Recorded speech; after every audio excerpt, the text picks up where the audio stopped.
সকাল সকাল সাইকেল নিয়ে বেরিয়ে পড়েছি জোড়া ইলিশ আনতে। তো জোড়া ইলিশ আনতে কোথায় যাচ্ছি? আমার বাবা মাছ বিক্রি করে, তো বাবার কাছে ইলিশ মাছ খাবো বলেছিলাম, তো তার জন্য বাবা ফোন করেছিল আমাকে, সেই জন্য সাইকেল নিয়ে আমি সকাল সকাল চলে যাচ্ছি বাবার কাছে জোড়া ইলিশ আনতে। আর যেহেতু আজকে ছুটির দিন, মান্টুর পাপা বাড়ি আছে, তো জোড়া ইলিশ রান্না করে দুপুরে জমিয়ে খাওয়া দাওয়া হবে। তো নমস্কার বন্ধুরা, শুভ সকাল। দক্ষিণ 24 পরগনা জেলার ছোট্ট একটি গ্রাম থেকে মা মান্টু ভিলেজ ব্লগ চ্যানেলে আরও একটা নতুন ভিডিওতে সবাইকে অনেক স্বাগত, অনেক ভালোবাসা। কেমন আছো সবাই? আশা করি যে যেখানে আছো ভালো আছো, আর তোমাদের আশীর্বাদে আমরা এখন ভালো আছি। আর আজকে সোমবার, এখন বাজে সকাল 5টা, আর এখন থেকে তোমাদেরকে সাথে নিয়ে ভিডিওটা শুরু করছি। আশা করি ভিডিওটা তোমাদের ভালো লাগবে। তো সকাল সকাল দেখতে পেলে আমি বাবার থেকে মাছ নিয়ে চলে এসেছি। আর সকালবেলার এই আবহাওয়াটা যে কী যে ভালো লাগছে কি বলবো তোমাদের। তো চারিদিকের ভিউটা তোমরা তো দেখতেই পাচ্ছ কত সুন্দর। তো আমি মাছ নিয়ে চলে এসেছি।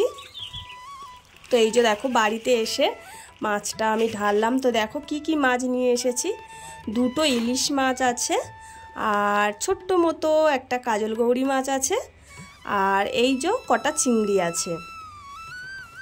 কারণ ইলিশ মাছে প্রচুর কাঁটা, আর তার জন্য আমি কাজল গৌরী মাছ খেতে ভালোবাসি বলে একটা কাজল গৌরী মাছ নিয়েছি। আর আমার মানটাই তো কাঁটা মাছ খাবে না, তো মানটায়ের জন্য কটা চিংড়ি নিয়েছি।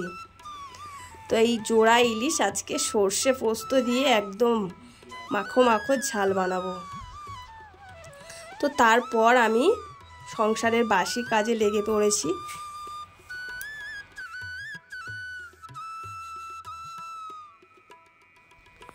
বন্ধুরা, একটা কথা তো আমাদের মানতেই হবে, মেয়েদের শ্বশুর বাড়িতে কেউ তো আপন হয় না।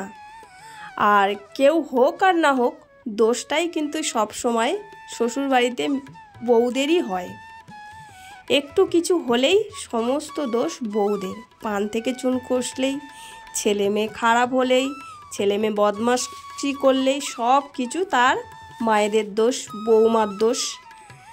সবার আগে শ্বশুর বাড়িতে বউদের দোষটাই আগে দেখা হয়, এটাই আমাদের সমাজ।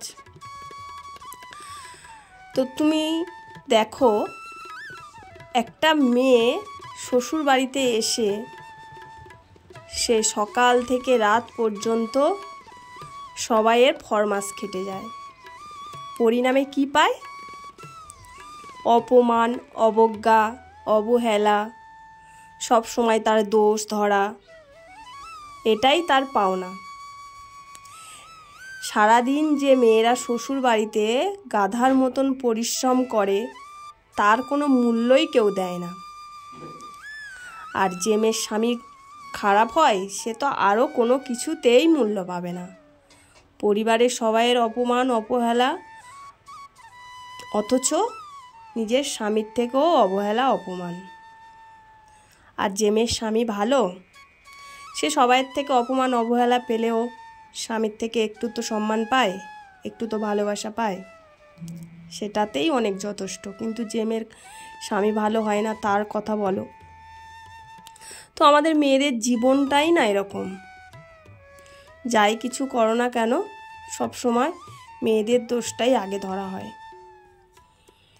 তো দেখো, তোমাদের সাথে কথা বলতে বলতে সংসারের প্রায় অনেকটা কাজই আমি সেরে ফেলেছি।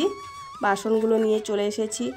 আর মা রয়েছে, তো মান্টুকে মা রেখেছে, আর আমি বাসি কাজগুলো সেরে নিচ্ছি।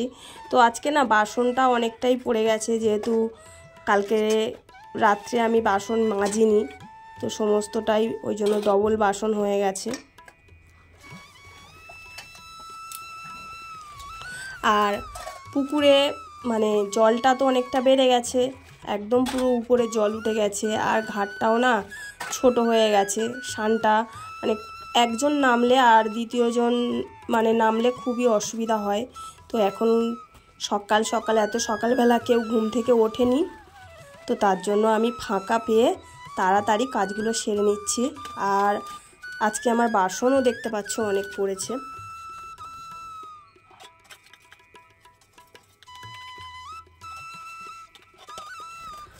আমরা মেয়েরা সংসারে সেই সকাল থেকে বা কেউ ভোর থেকে সেই রাত পর্যন্ত সারা দিন অবিরাম পরিশ্রম করে যায়।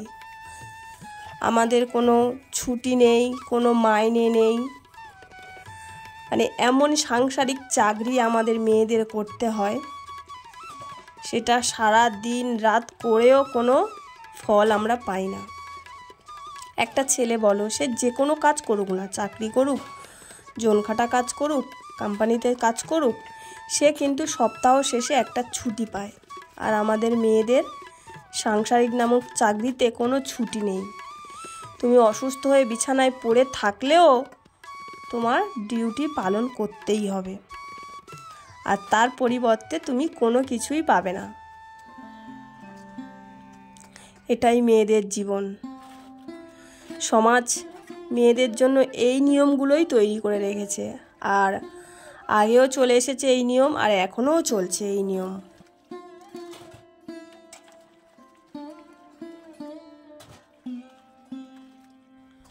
কাজগুলো সেরে নিয়ে আবার সকালে টিফিনের জোগাড় করতে হবে।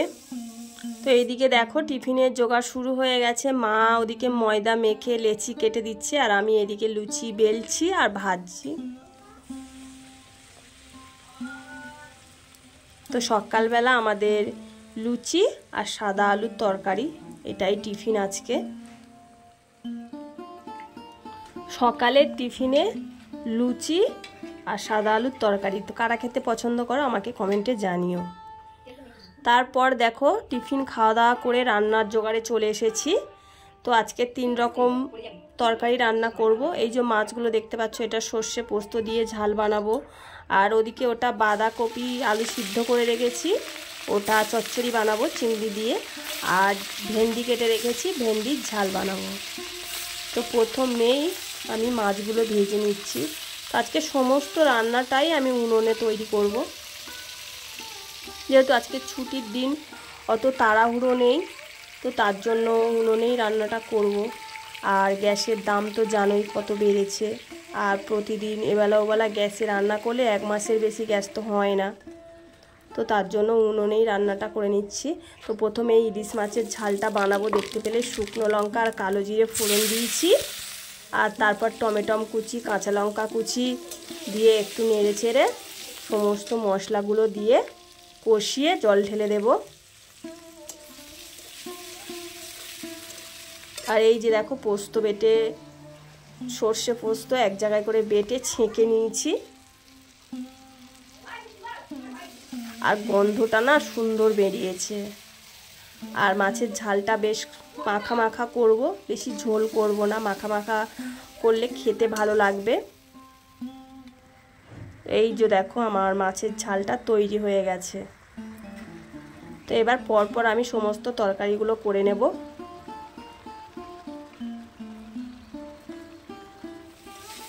এই যে ঢেঁড়সের ঝাল বসিয়ে দিয়েছি, আর সব শেষে চচ্চড়িটা বানাবো, কারণ কাঠের উনুনে অল্প আগুনে চচ্চড়িটার রসটা মরবে, তো চচ্চড়িটা তাহলে খেতে ভালো হবে। ছুটির দুপুরে 3টে আইটেম, মানে খুবই জিভে জল আনা আইটেম, তো জিভে জল চলে আসছে। তো এবার খাওয়া দাওয়াটা শুরু করব। এই যে চচ্চড়িটা বসিয়ে দিয়েছি, চচ্চড়িটাও হতে বেশিক্ষণ সময় লাগবে না। তো বন্ধুরা, ভিডিওটা আজকের আমি এখানেই শেষ করছি। ভিডিওটা যদি ভালো লাগে তাহলে একটু লাইক করো, কমেন্ট করে জানিও, আর অনেক করে শেয়ার করো। আর আমার চ্যানেলে যারা নতুন বন্ধু আছো, আমার চ্যানেলটিকে সাবস্ক্রাইব করে আমার পাশে থেকো। তো চলো আজকের এই পর্যন্ত, সবাইকে টাটা।